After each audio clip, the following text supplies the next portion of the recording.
시청자 투표 결과를 조작한 프로듀스 X 101 PD들에 대한 법원 구속영장이 발부됐습니다. 서바이벌 오디션 프로그램의 여론 조작 실태를 집중 취재했습니다. 검찰이 임관혁 안산지청장을 단장으로 세월호 참사 특별수사단을 설치했습니다. 박근혜 정부의 부실 대응과 구조지연 등 의혹에 대한 전면 재수사에 착수합니다. 여성 방문 서비스 노동자 10명 가운데 9명이 모욕적인 말이나 욕설을, 절반 이상은 부적절한 신체 접촉이나 성희롱을 당하는 것으로 나타났습니다. 70대 노모와 40대 세 딸이 숨진 성북구 내모녀 사건 관련 경찰이 정확한 사안을 규명하기 위해 국과수에 부검을 의뢰했습니다. 개인 회생과 파산에 대해 알아봤습니다.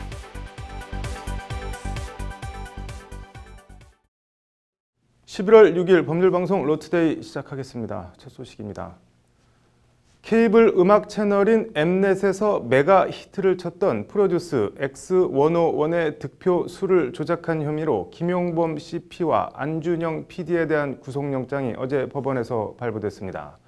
국민 프로듀서라는 애칭과 함께 폭발적인 인기를 끌었던 케이블 오디션 프로그램이 결국 국민 사기극으로 판명나고 있는 모양새인데요.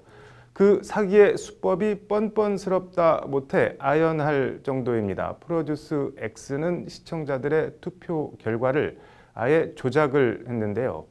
문제는 이런 투표 조작, 나아가 여론을 조작하려는 행태가 연예계나 특정 방송사뿐만 아니라 우리 사회에 만연해 있다는 점입니다.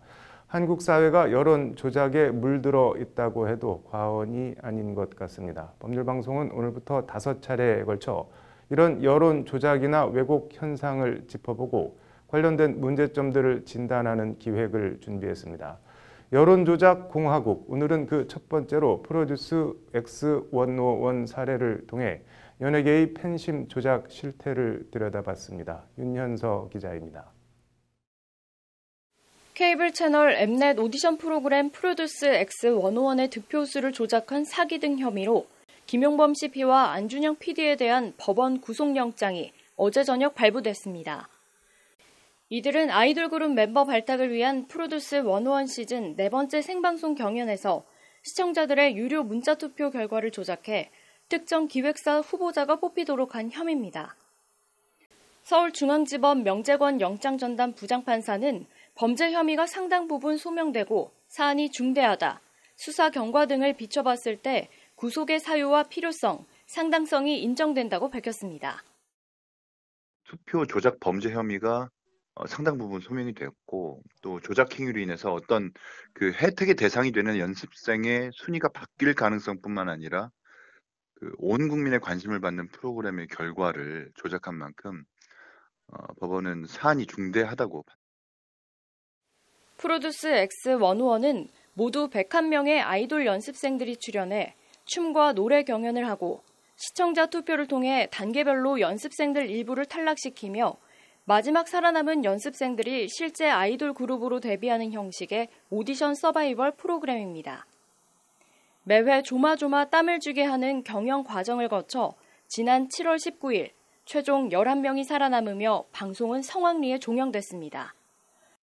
그런데 방송 직후부터 탈락된 후보자 팬들을 중심으로 뭔가 이상하다며 투표 조작설이 제기됐습니다. 이른바 배수설입니다. 1등과 2등의 표차가 29,978표, 3등과 4등의 표차도 29,978표 차, 7등과 8등의 표차도 29,978표 차. 이런 식으로 1등부터 20등까지 특정한 패턴이 반복된다는 겁니다. 이게 절대 우연의 일치일 수가 없고 투표 조작이라는 게 일부 팬들의 주장입니다.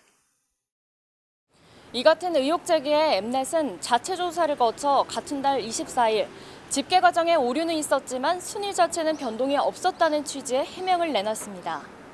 하지만 팬들은 엠넷의 해명은 믿을 수 없다며 진상조사위원회를 꾸려 엠넷을 보유하고 있는 CJ ENM과 프로듀스 X 제작진, 기획사 관계자 등을 사기 및 위계에 의한 업무방해 혐의로 수사기관에 고발했습니다.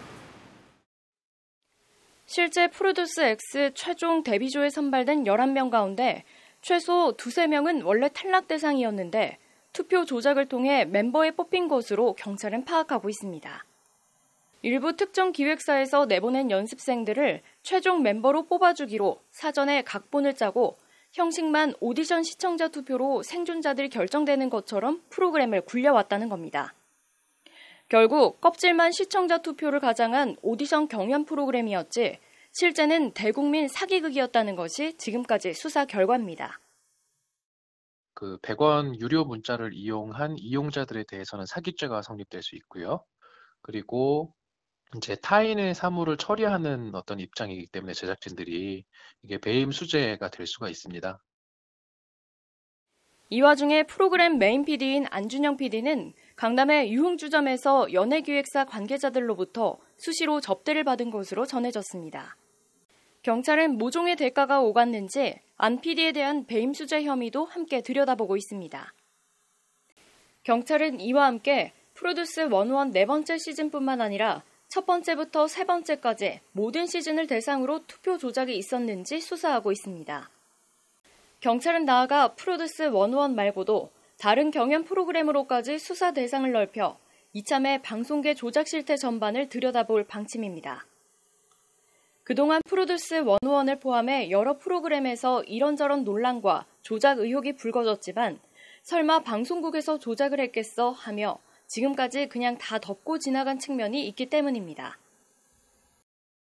기획사 입장에서 자신들이 키우고 있는 그 연습생이 향후 프로그램에서 불이익을 받을 우려가 있기 때문에 이러한 갑질을 그냥 참고 버틴 것이 아닌가라는 생각할 수도 있고, 또 하나는 적극적으로 자신들이 좀 이득을 보기 위해서 어떤 향응이나 금품을 제공했다라고 볼 여지도 있어서.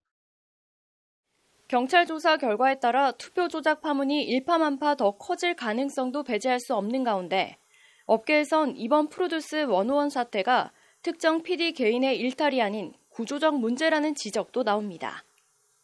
방송사와 PP, 연예기획사, 아이돌 연습생들이 수직적으로 권력 피라미드 구조를 형성하고 있고 이 구조 안에서 갑질이나 착취 또는 자발적 상납이 횡행하고 있고 이런 모순이 프로듀스 101 투표 조작이라는 극적인 형태로 터져나왔다는 겁니다. 양쪽이 다 어떻게 보면은 자기네끼리 얻을 게 있기 때문에 한 것이 아닐까 생각하는 거고요. 기획사 같은 데서도 누군가를 띄워줬으면 좋겠고 엠넷 쪽에서도 누가 성공했다 하는 거를 보여주기 위한 하나의 쇼라고 생각한다고 생각을 한다 그러면은 같이 살아가기 위한 어떠한 방식이 아닐까 하는 생각이 듭니다. 엠넷 측은 어제 시청자와 팬, 출연자, 기획사 관계자 여러분들께 깊이 사과드린다며 수사 결과에 따라 책임질 부분에 대해서는 반드시 책임을 지도록 하겠다는 입장을 밝혔습니다.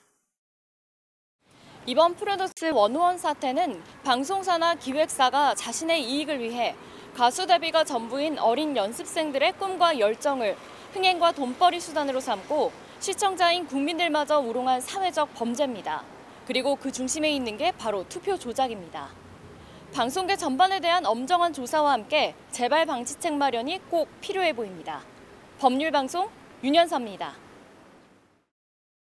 네, 날마다 오늘은 또 무슨 일이 가슴 조마조마하면서 오늘도 무사히를 마음속으로 간절히 기도하며 일터로 나가는 노동자들이 있습니다. 가스 점검원이나 요양보호사 같은 방문 서비스 노동자들입니다. 국회에서 오늘 실태조사 결과 발표와 개선 방안 모색 토론회가 열렸는데 장한지 기자가 생생한 현장 증언들을 담아왔습니다. 도시가스 안전점검원, 상담직원, 아이돌보미, 요양사, 학습지 교사, 설치 수리 현장 기사, 다문화 방문 지도사 등 방문 서비스 노동자라고 불리는 사람들입니다. 남의 집을 찾아가서 일을 해야 하는 직업, 폐쇄된 공간, 여성들이 첫 번째 맞닥뜨려야 하는 공포는 성적인 문제들입니다. 남성이 속옷만 입고 문을 여는 건 기본, 차마 입에 담을 수 없는 말로 희롱하거나 만지거나 하는 일도 다반사. 심지어 나이도 개의치 않습니다. 그렇다고 어디 도망갈 데도 없습니다. 그러면 단 둘이 있을 때 굉장히 많거든요. 그러면 이렇게 폭력이나 성희롱이나 성폭력이 나면 어디로 도망갈까요? 갈 데가 없어요. 그리고 누가 옆에 있어서 말려줄 사람도 없어요. 협박적인 언사나 모욕적인 말을 듣는 것도 부지기수입니다. 심지어 골프채나 칼을 들고 위협하거나 식칼을 갈며 욕설을 퍼부은 경우도 있습니다. 가스 점검을 꼭 받으셔야 돼서 우리는 사정을 할 수밖에 없어요. 그러면은 뭐 쫓아다니면서 계속 나를 귀찮게 하고 쓰잘데기 없는 일을 하고 다닌다. 뭐 이런 폭언도 있고 여러 가지 그 말도 못하는 우리는 수모를 만약에 나와서 펑펑 우는 경우도 많아요. 그렇게 고객들한테 안 좋은. 실제 민주노총 조사 결과 여성 방문 노동자 89.1%가 고객으로부터 모욕적인 비난, 고함, 욕설을 겪었다고 응답했습니다. 위협이나 괴롭힘을 당했다는 응답은 67.3%, 원치 않는 신체 접촉, 성희롱을 당했다는 응답이 54.6%, 직접적인 폭행을 당했다는 응답도 20.4%에 달했습니다.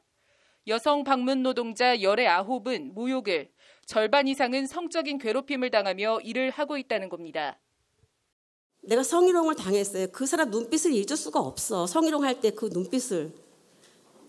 집에 들어서 잠을 못 자는 거예요. 이걸 가족한테도 말 못하겠고. 남성 방문 노동자들의 상황도 크게 다르지 않습니다.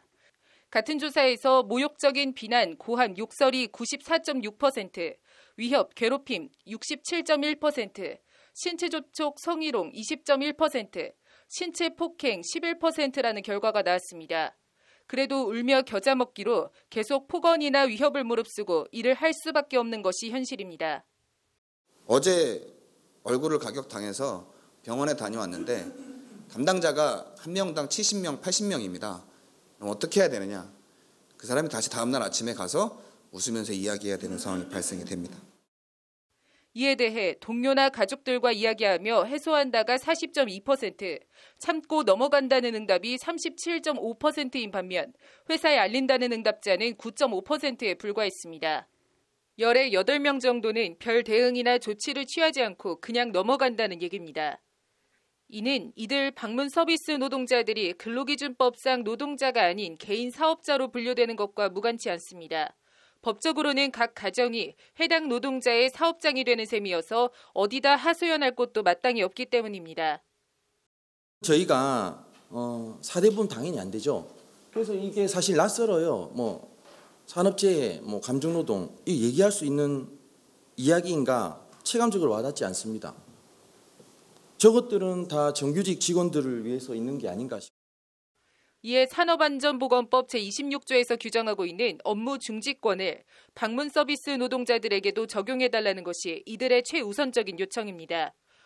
폭언이나 협박, 모욕, 성희롱이나 성추행 같은 상황이 벌어지면 산업안전 위험 수준에 준해 합법적으로 업무를 중단할 수 있는 권리를 달라는 겁니다. 위험 상황 발생했을 때 업무를 중지할 수 있으면 좋겠다라는 답이 가장 많이 나왔습니다. 그리고 피해 시 치료 지원이나 기간 보장, 그다음에 휴식 시간 보장, 실적 압박이나 고객 만족 강요 금지, 원청 직접 과용 권리.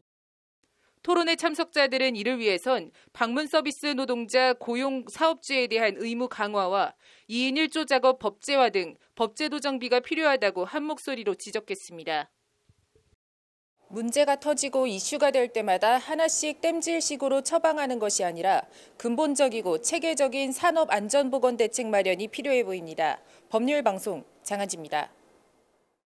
네, 서울 성북구서 70대 노모와 40대 세 딸 등 4모녀가 숨진 사건 관련해 경찰이 오늘 사망 원인을 규명하기 위해 국과수에 부검을 의뢰했습니다. 윤수경 변호사의 이슈 속 법과 생활입니다. 변호사님, 일단 사건 내용부터 좀 볼까요? 네, 지난 2일 오후 2시쯤에 성북구의 한 다세대 주택에서요. 70대 노모인 A씨와 40대 딸 3명이 숨진 채 발견되었다고 합니다. 당시에 그 건물 리모델링 공사를 위해서 이들이 새들어 살던 집을 찾았던 업자가 냄새가 심하게 나는 것을 이상하게 여겨서 경찰에 신고하면서 발견이 됐다고 하는데요. 주검의 부패 상태가 워낙 심해서 경찰은 이들이 숨진 지 상당한 기일이 지난 것으로 보고 있고요. 집안에서는 하늘나라로 간다라는 내용의 유서가 발견되었다고 합니다. 그리고 그 집 우편함에는 카드, 신용정보회사 등에서 보낸 고지서와 서류가 여러 건 있었다고 하고요. 우편물 중에는 채무이행 통지서, 이자 지연 명세서 등 이른바 이제 빚 독촉 서류들이 다수 포함된 것으로 전해지고 있습니다. 그리고 올해 7월에는 이 모친과 딸이 동주민센터를 찾아서 기초연금을 받던 통장을 압류방지 전용 통장인 행복지킴이 통장으로 다시 개설하기도 했다고 합니다. 형편이 많이 안 좋았나 보네요. 네, 그 9월 초에는 네. 집을 찾아온 도시가스 검침원에게 요금 감면에 대해서도 문의한 것으로 드러났고요. 네. 숨진 A씨의 경우에는 이제 만 65세 이상 노인에게 지급하는 기초연금을 받고 있었습니다. 네. 이제 이들은 기초생활수급 대상이 될 만큼 빈곤층은 아니었지만 네. 급작스러운 경제적 위기 상황에 빠진 것으로 추정이 되고 있습니다. 네. 딸들이 인터넷 주얼리 샵을 네. 운영하는 등의 경제 활동에 종사하기는 했는데요. 네. 어느 순간 이제 급격히 사정이 안 좋아지고 지자체나 국가의 네. 복지 사각지대에서 극단적인 선택을 한 것으로 추정되고 있습니다. 네. 이게 뭐 상당히 복잡한데 빚은 있고 갚을 능력은 안 되고 이자는 계속 불고 그럼 뭐 어떻게 해야 되는 건가요? 네, 일단 뭐 제도에 네. 대해서 좀 보게 되면 이제 개인회생은 채무자의 장래소득을 네. 기준으로 채무를 변제하기 때문에 이제 수입이 있어야 되겠고요. 네. 개인 파산은 채무자의 현재 재산을 기준으로 변제를 하게 되는데 네. 파산의 경우에는 또 회생과는 달리 신분상의 제한이 좀 있을 수 있습니다. 네. 그래서 파산 선고에 따라서 뭐 공무원에 임용이 될 수 없다든가 네. 하는 등의 불이익이 있을 수가 있고요. 또 채무자의 이제 명예에도 일정 부분 손상될 수가 네. 있습니다. 이제 개인 파산을 신청하는 뭐 주된 이유가 네. 파산 선고를 거쳐서 면책 결정까지 받아서 채무로부터 해방되기 위한 것인데요. 네. 아까 말씀드린 것처럼 뭐 이게 불허가나 네. 기각될 수도 있다는 점에 유의를 하셔야 되고요. 네. 채무자가 이제 소득이 있어서 네. 채무를 일정 부분 변제할 수 있는데도 회생 절차를 이용하지 않고 네. 파산이나 면책을 하게 되는 경우에는 이 파산 신청의 남용으로 보아서 이 신청이 모두 기각될 수 있겠습니다. 네. 그리고 이제 허위로 소득이 없다고 속이고 신청하는 경우에도 이제 면책이 불허가 될 수 있기 때문에 네. 또 주의하셔야겠습니다. 이게 뭐 상당히 과정도 복잡하고 준비해야 될 서류도 많고 그런 것 같은데 뭐 실질적으로 뭐 변호사의 도움이나 이런 거를 받기 힘든 사람들이 대부분일 텐데 그런 경우는 뭐 어떻게 해야 되나요? 그러면은?